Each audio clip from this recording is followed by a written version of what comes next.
اتر کر ہیرا سے سوئے قوم آیا۔ غار ہیرا شہر سے کافی دور ہے۔ رات کی تنہائی میں غار میں اکیلا رہنا ہی ایک مشکل کام ہے۔ اگر دل اور دماغ اپنے رب کے حضور حاضر ہوں تو دن اور رات کا فرق مٹ جاتا ہے۔ اس غار میں رسول اللہ صلی اللہ علیہ وآلہ وسلم کے دادا عبد المطلب بھی رمضان میں عبادت کے لیے رکا کرتے تھے۔ میرا خیال ہے کہ اس دور میں اس غار میں وہی رہ سکتا تھا جسے اللہ کریم پر مکمل ایمان ہو۔ رسول اللہ تو بعض اوقات پورا مہینہ اس غار میں گزار دیتے ہیں۔ یہ غار اس لیے بھی اہمیت کا حامل ہے کہ یہاں کوئی شور، لوگوں کا آنا جانا، کسی اور طرف دھیان دینے کے لیے کچھ بھی نہیں ہے۔ رسول اللہ نے اس غار کو عبادت اور کائنات کے بارے میں سوچ و بچار کے لیے پسند کیا ہے۔ رسول اللہ نے اپنی بیوی اور بچوں کی محبت اللہ کی راہ میں قربان کی ہے۔ رسول اللہ غار ہیرا سے اپنے گھر واپس آتے ہیں تو رسول اللہ کی بیٹیاں اپنے بابا سے لپٹ جاتی ہیں۔ رسول اللہ انہیں پیار کرتے ہیں، انہیں گود میں اٹھاتے ہیں، ان کے ساتھ کھیلتے اور باتیں کرتے ہیں۔ علی اور زید بھی رسول اللہ کی توجہ حاصل کرتے ہیں۔ رسول اللہ ان بچوں کی تربیت بھی کرتے ہیں۔ سیدہ خدیجہ کو وہ لمحات اپنی زندگی سے زیادہ قیمتی لگتے ہیں۔ کسی شاعر نے کیا خوب کہا ہے، وہ ایک پل ہی سہی جس میں تو میسر ہے، اسے ایک پل سے زیادہ تو زندگی بھی نہیں۔ رسول اللہ جن دنوں اپنے گھر میں رہتے ہیں لوگوں کی تیمارداری کرتے ہیں، اپنے دوستوں اور رشتہ داروں سے ملتے ہیں، زندگی کے سارے معاملات میں حصہ لیتے ہیں اور لوگوں کے حقوق پورے کرتے ہیں۔ مکے میں ان دنوں جیسے بہار آ جاتی ہے۔ رسول اللہ نے دنیا میں آنے کا مقصد کبھی نہیں بھلایا اور اس پر سب سے زیادہ توجہ دی ہے۔ رسول اللہ کہا کرتے تھے، میں مکے میں ایک پتھر کو جانتا ہوں جو مجھ پر وحی نازل ہونے سے پہلے بھی سلام بھیجا کرتا تھا۔ علی بن ابی طالب بیان کرتے ہیں کہ میں رسول اللہ کے ساتھ تھا۔ ہم مکے کے مضافات میں گئے تو میں نے دیکھا کہ جو پتھر یا درخت راستے میں آتا وہ رسول اللہ سے کہتا، اللہ کے رسول آپ پر سلامتی ہو۔ اللہ کریم کی جانب سے وحی نازل ہونا جہاں بہت اعزاز کی بات ہے، وہیں اس کلام کا اثر دل پر ہونا اور برداشت کرنا آسان نہیں ہے۔ خالق کا مخلوق سے کلام اور اس پیغام کو آگے پہنچانا بہت ہی مشکل کام ہے۔ اللہ کریم کے کلام کی ہیبت اور اس کے اثر کے متعلق اللہ رب العالمین قرآن مجید فرقان حمید میں ارشاد فرماتا ہے، لو انزلنا هذا القرآن على جبل لرأيته خاشعا متصدعا من خشية الله وتلك الأمثال نضربها للناس لعلهم يتفكرون۔ اگر ہم اس قرآن کو پہاڑ پر نازل کرتے تو تم دیکھتے کہ وہ نرم ہو کر اللہ کے خوف سے ٹکڑے ٹکڑے ہو جاتا۔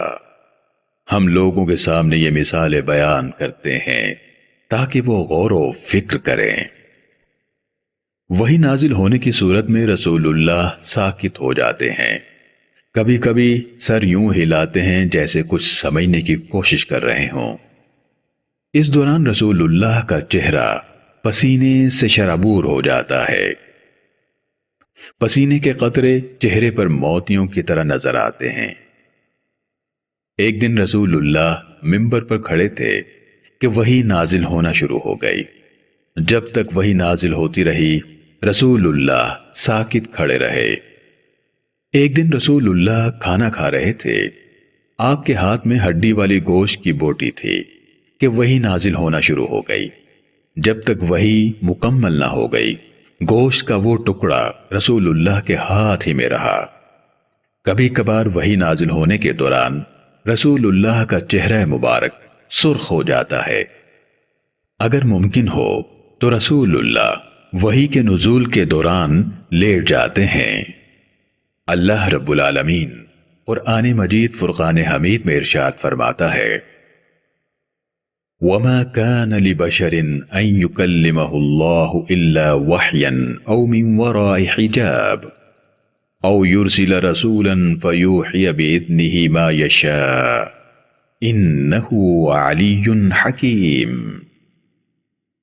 کسی بشر میں یہ تاب و توا نہیں کہ اللہ اس سے دنیا میں براہ راست کلام کرے، مگر یہ کہ وہ اپنا کلام یا تو دل میں ڈال دیتا ہے یا بندے سے دیدار کے بغیر صرف پس پردہ کلام کرتا ہے، یا پھر وہ فرشتہ بھیجتا ہے جو اللہ کے حکم سے جو اللہ چاہتا ہے وہی کرتا ہے۔ بے شک وہ علم و حکمت والا ہے۔ وہی اللہ کریم کا اپنے نبیوں اور رسولوں اور پیغمبروں کو ہدایت، حکم یا پیغام دینے کا نام ہے۔ وہی عام انسان پر نازل نہیں ہوتی۔ وحی کی مختلف صورتیں ہیں۔ وحی نازل ہونے کا پہلا طریقہ یہ ہے کہ رسول اللہ سوتے ہوئے جو خواب دیکھتے ہیں دن میں وہی آپ کے سامنے رونما ہو جاتا ہے۔ وحی کا دوسرا طریقہ یہ ہے کہ کوئی فرشتہ دکھائی نہیں دیتا، لیکن رسول اللہ کے دل میں کوئی بات ڈال دی جاتی ہے۔ رسول اللہ کا فرمان ہے جبرائیل نے میرے دل میں یہ بات ڈال دی کہ کوئی شخص اس وقت تک نہیں مر سکتا جب تک وہ اپنا رزق مکمل نہ کر لے، اس لیے اللہ کریم سے ڈرتے رہا کرو اور خوبصورت طریقے سے رزق مانگو۔ وحی کا تیسرا طریقہ یہ ہے کہ جبرائیل انسانی صورت میں رسول اللہ کے پاس آتے ہیں۔ ایسی صورت میں صحابہ کرام بھی کبھی کبھار جبرائیل امین کو دیکھ لیتے ہیں۔ وحی کا چوتھا طریقہ یہ ہے کہ گھنٹی کی آواز کی طرح وحی کی آواز سنائی دیتی ہے۔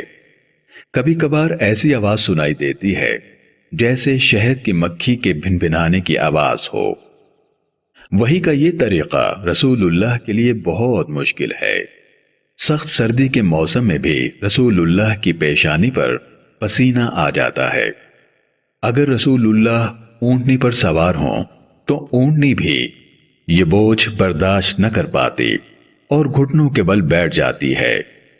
ایک مرتبہ رسول اللہ اس طرح بیٹھے تھے کہ رسول اللہ کی ٹانگ زید بن ثابت کی ٹانگ پر تھی۔ وہی نازل ہوئی تو زید کو ایسے لگا جیسے ان کی ٹانگ ٹوٹ گئی ہو۔ وحی کی پانچویں صورت یہ ہے کہ جبرائیل امین اپنی اصلی شکل و صورت میں رسول اللہ کے پاس حاضر ہوتے ہیں۔ اس صورت میں کوئی بھی جبرائیل امین کو نہیں دیکھ سکتا۔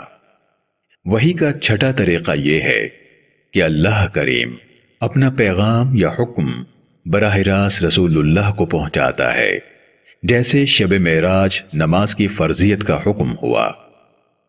وحی کا ساتواں طریقہ یہ ہے کہ اللہ تعالی رسول اللہ سے ہم کلام ہوتا ہے، جیسا کہ موسیٰ سے اللہ کریم نے کلام کیا۔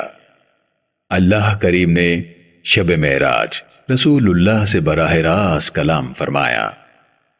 اور وحی کی آٹھویں صورت یہ ہے کہ اللہ کریم اپنا دیدار بھی کروائے اور ہم کلام بھی ہو، جیسا کہ شب معراج رسول اللہ کو اللہ کریم کا دیدار نصیب ہوا اور اللہ کریم سے گفتگو بھی ہوئی۔